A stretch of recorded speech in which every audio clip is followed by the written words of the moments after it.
Hello everyone, आप सब कैसे हैं। मैं उम्मीद करता हूं कि बहुत अच्छे होंगे और अपनी पढ़ाई को बहुत अच्छे से कर रहे होंगे। मैं Akash Kumar Badana ICT virtual classroom में आपका बहुत बहुत स्वागत करता हूं। मेरे प्यारे बच्चों, जैसे आपको पता है बेसिकली हमारी आपका 12th क्लास है। इकोनॉमिक्स हम लोग देख रहे हैं 12th क्लास के अंतर्गत, और इसी इकोनॉमिक्स क्लास के अंतर्गत उपभोक्ता के व्यवहार के सिद्धांत को हम लोग पढ़ रहे थे। और कल जो है इसमें हम काफी कुछ पढ़ चुके थे और काफी कुछ क्वेरी थी, इसमें हम लोग देख चुके एक एक करके सारी चीजों को। और आपको याद होगा कल हम लोग ने बजट रेखा का जो खिसकाव है उस पर हम बात कर रहे थे, लेकिन बजट रेखा के खिसकाव से पहले हमने कुछ बहुत सारी चीजों को पढ़ा।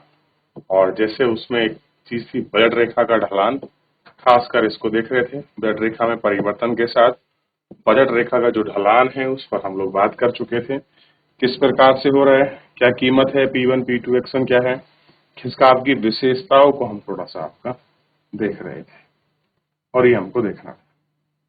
क्लियर है।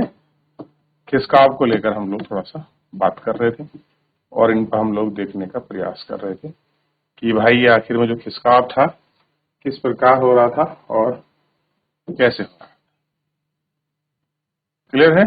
ये हमको देखना, खिसकाव की हम लोग बात कर रहे थे। चलिए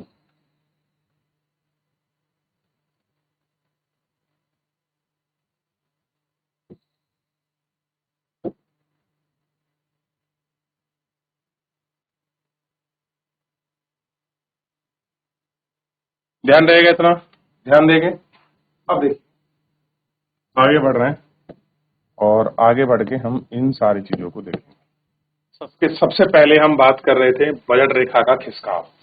दो कंडीशन पड़ी, एक्स की कीमत में परिवर्तन, वाई की कीमत में परिवर्तन या आय में परिवर्तन। तो तीनों को हम लोग देखेंगे। सबसे पहले हम आइए देखते हैं एक, जैसे आपको पता है ये जो चित्र है ये किसका है, वस्तु एक्स का है और ये वस्तु है, वस्तु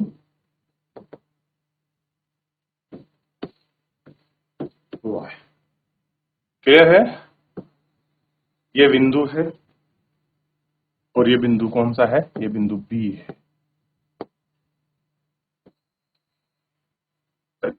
ये बिंदु बी है और बिंदु बी है तो ये एल है, ये बी से शुरू होगा। तो हम क्या करेंगे, हम इसमें जो रेट बढ़ाएंगे वो एक्स वस्तु के बढ़ाएंगे, बी को कांस्टेंट रखेंगे। क्लियर है। एक्स को क्या रखेंगे हम लोग, कांस्टेंट रखेंगे। तो या तो कीमत क्या हो सकती है, एक आपकी इधर आ सकती है, घट सकती है, या फिर एक कीमत कैसी है यहाँ बढ़। क्लियर है। तो घटेगी L0 और बढ़ी तो L1। याद रहेगा। थोड़ा सा कुछ ध्यान रखना, मैं आपको बता दूं मसला सब एक ही है। क्लियर है। यहाँ पर ये आपको दिखा है, तो बेसिकली ये दिखाता, ये दिखा रहा है कीमत बढ़ी, P2 बढ़ने पर। क्लियर है। और ये केवल दिखाता है P1 घटने पर।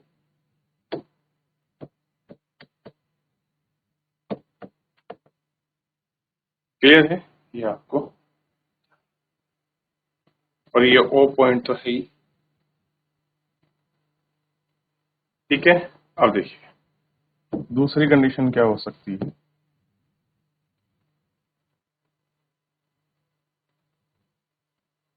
याद रहेगा ये O है, ये वस्तु X है, ये तो L है, और ये जो है ये आपका वस्तु Y है। क्लियर है। अब किस में परिवर्तन होगा, Y में। और अगर Y में परिवर्तन होगा तो ध्यान रखना है आपको, ये तो बिल्कुल कांस्टेंट रहेंगे। और ये क्या होंगे, वेरिएबल आपका घटे या बढ़े। क्लियर है, ध्यान रहेगा, घटे या बढ़े। तो ये तो हुआ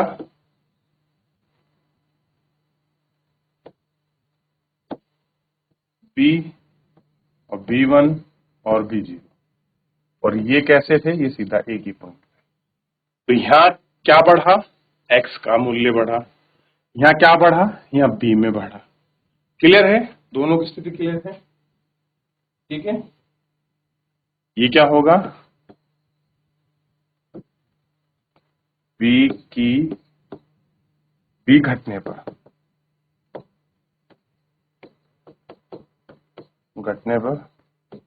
B बढ़ने पर B बढ़ने पर। क्लियर है, ध्यान दिखाई देगा।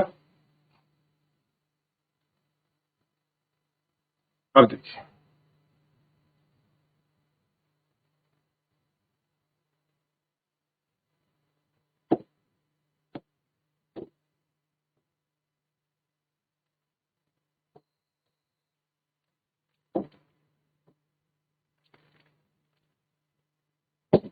अब यहां पर क्या हो रहा है, ये O है,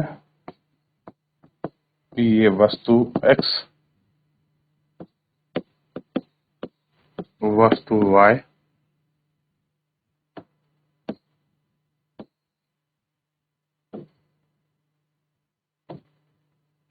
क्लियर है, दिखाई देगी। और L, L1, L0, B, B0, B1। Clear है, यही तो था इसमें। और यहां क्या होगा, I घटने पर I बढ़ने पर। क्लियर है, चलिए तो इसको कॉपी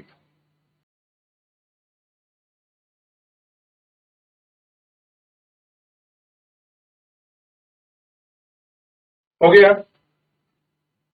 आगे बढ़े, चलिए आगे इसमें देखते हैं। सीमांत प्रति स्थापन दर,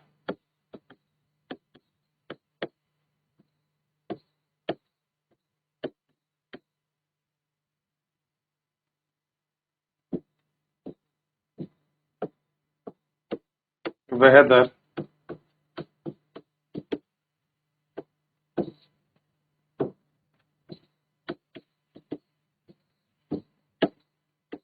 जिस पर उपभोक्ता वस्तु X की अतिरिक्त इकाई, उपभोक्ता वस्तु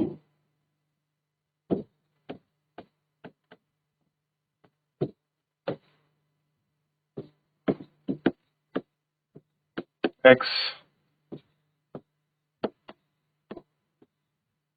इकाई की अतिरिक्त इकाई प्राप्त करने के लिए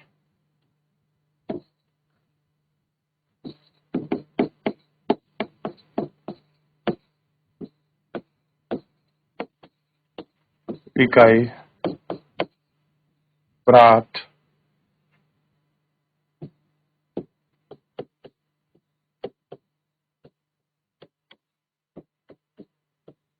करने के लिए वस्तु Y की मात्रा त्यागना,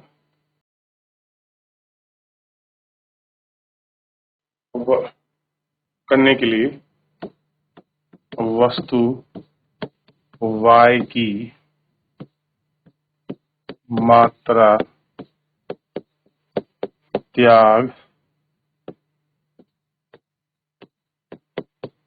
करने के लिए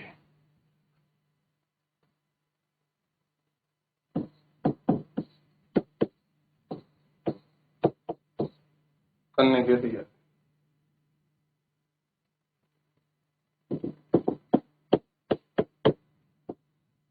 सीमांत प्रतिस्थापन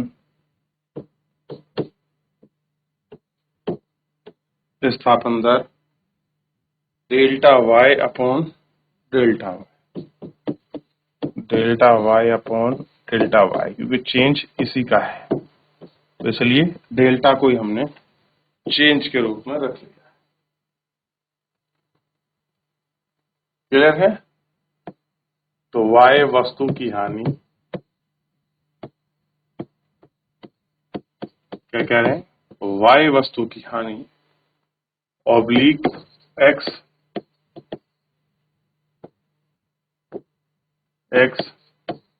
वस्तु का लाभ।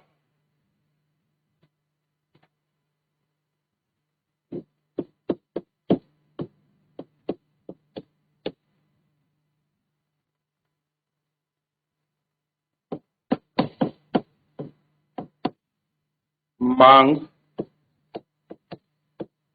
वस्तु की वह मात्रा है जिसमें विशेष कीमत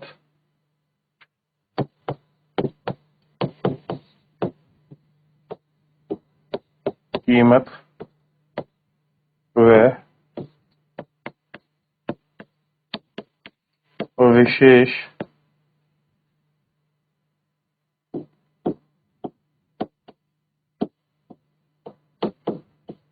अवधि में उपभोक्ता खरीदने को तैयार रहता है। उपभोक्ता को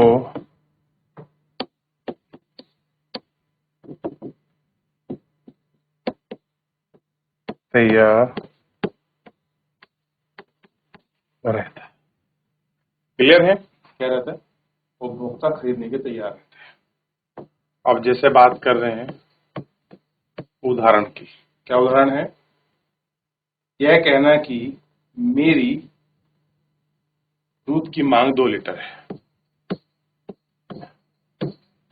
यह कहना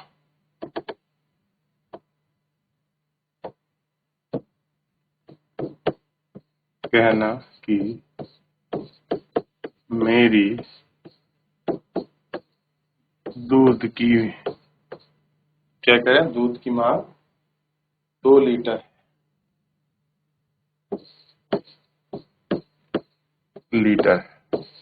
और कह रहे हैं यह क्या है, अशुद्ध है।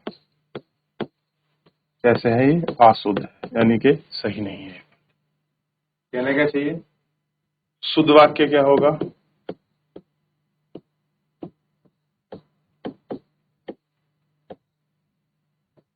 तो शुद्ध वाक्य क्या होगा? मेरी दूध की मांग 2 लीटर प्रतिदिन है। मेरी दूध की मांग 2 लीटर प्रतिदिन है।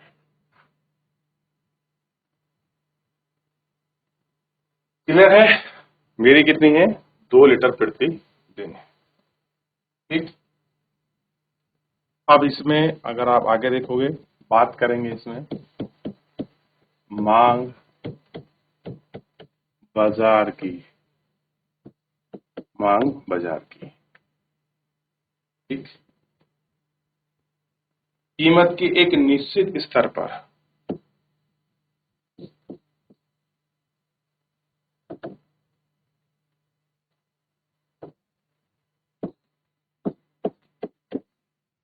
कीमत के एक निश्चित स्तर पर, कीमत है और उसकी एक निश्चित स्तर पर किसी बाजार में सभी उपभोक्ता द्वारा, किसी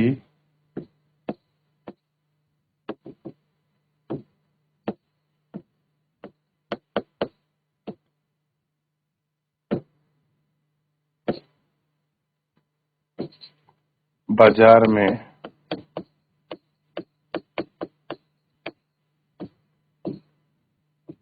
उपभोक्ता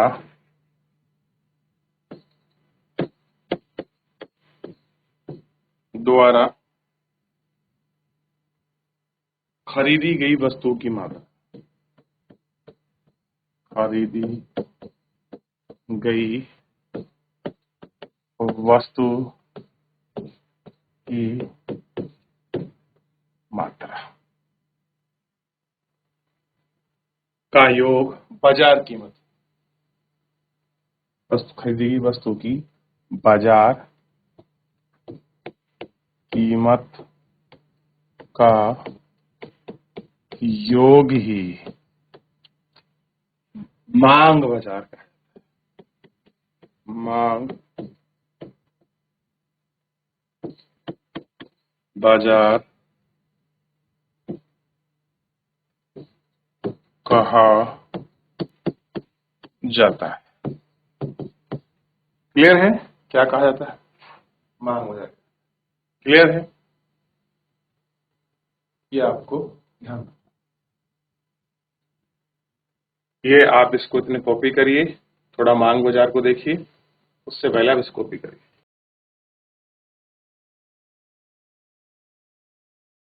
हो गया? आगे बढ़े, देख लिया? चलिए आगे बढ़ते हैं। व्यक्तिगत मांग के निर्धारित तत्व।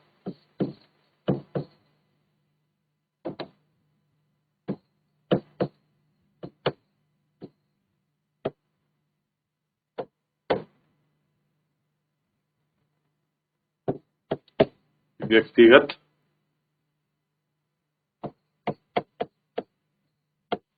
मांग के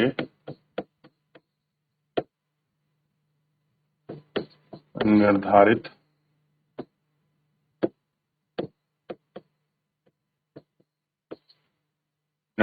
तत्व, और दो ही निर्धारित तत्व हैं, वस्तु की कीमत, अगला है अन्य संबंधित वस्तुओं की कीमत।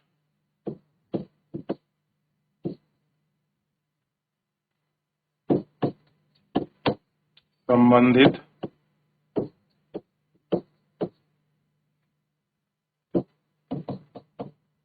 वस्तुओं की कीमत। दूसरा देखिए उपभोक्ता की है।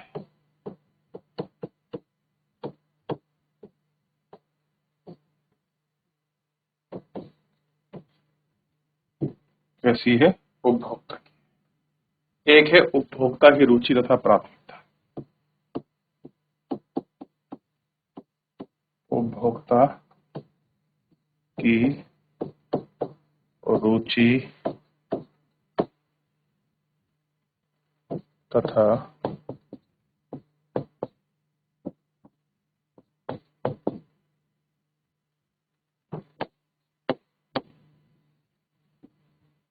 प्राथमिकता। और एक है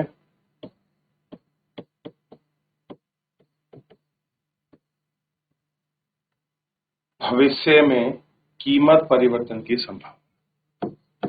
भविष्य में कीमत परिवर्तन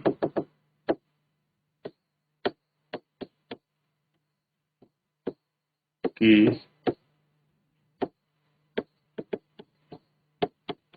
संभावना।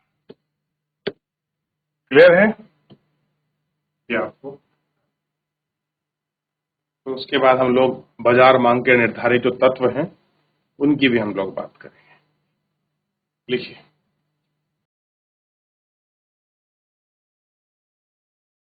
हो गया? आगे बढ़िए। बाजार में उपभोक्ताओं की निर्धारित संख्या। दूसरा है आय का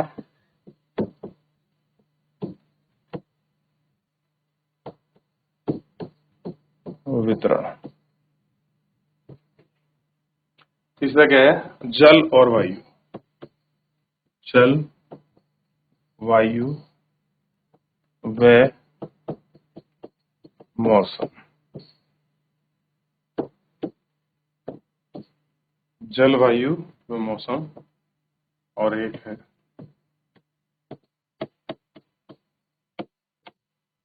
उपभोक्ता की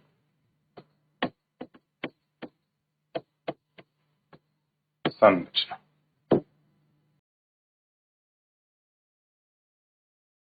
हो गया? यहाँ तक आपने देख लिया उपभोक्ता की संख्या संरचना। अब मैं कई बार पढ़ा चुका हूं, मांग फलन को स्वयं पढ़ेंगे। क्या पढ़ाना पड़ेगा? आप देख लीजिए। मांग फलन क्लियर है? कहेंगे तो मैं पढ़ा दूंगा लोच की मांग वगैरह, मांग फलन इन सबको, नहीं तो कोई आवश्यकता है नहीं, आप खुद पढ़ सकते हैं। चलिए फिलहाल आज के लिए इतना ही, मिलेंगे नेक्स्ट लेक्चर में। धन्यवाद।